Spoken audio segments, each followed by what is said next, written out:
Random House Audio presents The Wave by Susan Casey. Read for you by Kirsten Potter. When you look into the abyss also looks into you. Friedrich Nietzsche. 57.5 degrees north, 12.7 degrees west, 175 miles off the coast of Scotland. February 8th, 2000. The clock read midnight when the 100-foot wave hit the ship, rising from the North Sea out of the darkness. Among the ocean's terrors, a wave this size was the most feared and the least understood, more myth than reality. Or so people had thought. This giant was certainly real. As the RRS Discovery plunged down into the wave's deep trough, it heeled 28 degrees to port, rolled 30 degrees back to starboard, then recovered to face the incoming seas. What chance did they have, the 47 scientists and crew aboard this research cruise gone horribly wrong? A series of storms had trapped them in the black void east of Rockall, a volcanic island nicknamed Waveland for the nastiness of its surrounding waters. More than 1,000 wrecked ships lay on the seafloor below. Captain Keith Avery steered his vessel directly into the onslaught, just as he'd been doing for the past 5 days. While weather like this was common in the cranky North Sea, these giant waves were unlike anything he'd encountered in his 30 years of experience. And worse, they kept rearing up from different directions. Flanking all sides of the 295-foot ship, the crew kept a constant watch to make sure they weren't about to be sucker-punched by a wave that was sneaking up from behind or from the sides. No one wanted to be out here right now, but Avery knew their only hope was to remain where they were, with their bow pointed into the waves. Turning around was too risky. If one of these waves caught Discovery broadside, there would be long odds on survival. It takes 30 tons per square meter of force to dent a ship. A breaking 100-foot wave packs 100 tons of force per square meter and can tear a ship in half. Above all, Avery had to position Discovery so that it rode over these crests and wasn't crushed beneath them. He stood barefoot at the helm, the only way he could maintain traction after a refrigerator toppled over, splashing out a slick of milk, juice, and broken glass. No time to clean it up, the waves just kept coming. Up on the bridge, everything was amplified. All the night noises and motions, the slamming and the crashing, the elevator shaft plunges into the troughs, the frantic wind, the swaying and groaning of the ship. And now, as the waves suddenly grew even bigger and meaner and steeper, Avery heard a loud bang coming from Discovery's foredeck. He squinted in the dark to see that the 50-man lifeboat had partially ripped from its 2-inch thick steel cleats and was pounding against the hull. Below deck, computers and furniture had been smashed into pieces. The scientists huddled in their cabins nursing bruises, black eyes, and broken ribs. Attempts at rest were pointless. They heard the noises, too. They rode the free falls and the sickening barrel rolls, and they worried about the fact that a 6-foot-long window next to their lab had already shattered from the twisting. Discovery was almost 40 years old, and recently she'd undergone major surgery. The ship had been cut in half, lengthened by 33 feet, and then welded back together. Would the joints hold? No one really knew. No one had ever been in conditions like these. One of the 2 chief scientists, Penny Holliday, watched as a chair skidded out from under her desk, swung into the air, and crashed onto her bunk. Holliday, fine-boned, porcelain doll pretty, and as tough as any man on board the ship, had sent an email to her boyfriend, Craig Harris, earlier in the day. "This isn't funny anymore," she wrote. "The ocean just looks completely out of control." So much white spray was whipping off the waves that she had the strange impression of being in a blizzard.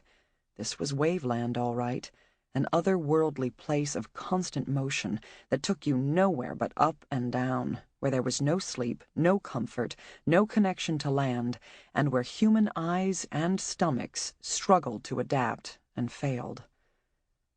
10 days ago, Discovery had left port in Southampton, England, on what Holliday had hoped would be a typical 3-week trip to Iceland and back, punctuated by a little seasickness, perhaps, but nothing major.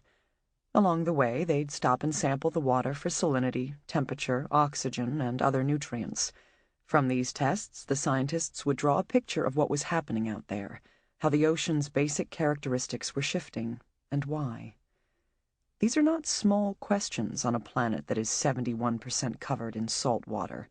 As the Earth's climate changes, as the inner atmosphere becomes warmer, as the winds increase, as the oceans heat up, what does all this mean for us? Trouble, most likely, and Holliday and her colleagues were in the business of finding out how much and what kind. It was deeply frustrating for them to be lashed to their bunks rather than out on the deck lowering their instruments. No one was thinking about Iceland anymore. The trip was far from a loss, however. During the endless trains of massive waves, Discovery itself was collecting data that would lead to a chilling revelation. The ship was ringed with instruments. Everything that happened out there was being precisely measured, the sea's fury captured in tight graphs and unassailable numbers. Months later, long after Avery had returned everyone safely to the Southampton docks, when Holliday began to analyze these figures, she would discover that the waves they had experienced were the largest ever scientifically recorded in the open ocean. The significant wave height, an average of the largest 33% of the waves, was 61 feet, with frequent spikes beyond that.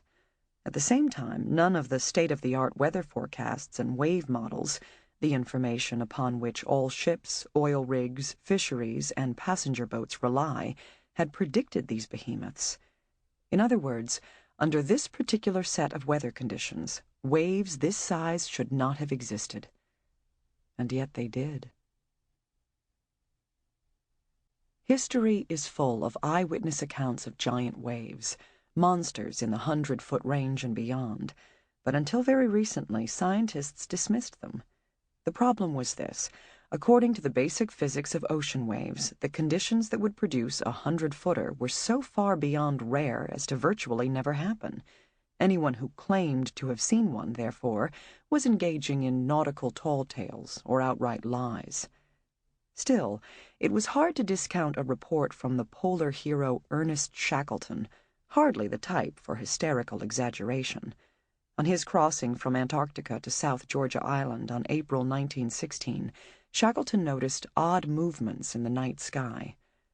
A moment later, I realized that what I had seen was not a rift in the clouds, but the white crest of an enormous wave, he wrote.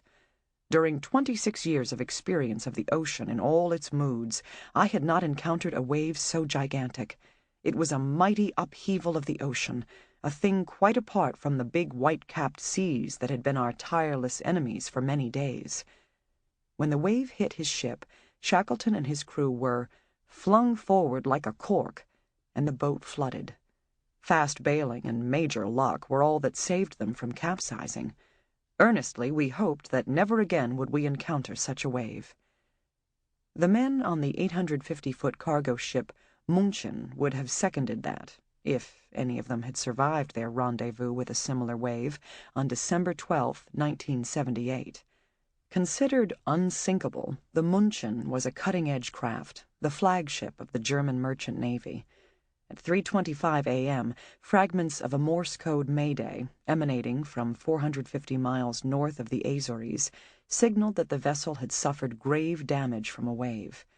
But even after 110 ships and 13 aircraft were deployed, the most comprehensive search in the history of shipping, the ship and its 27 crew were never seen again.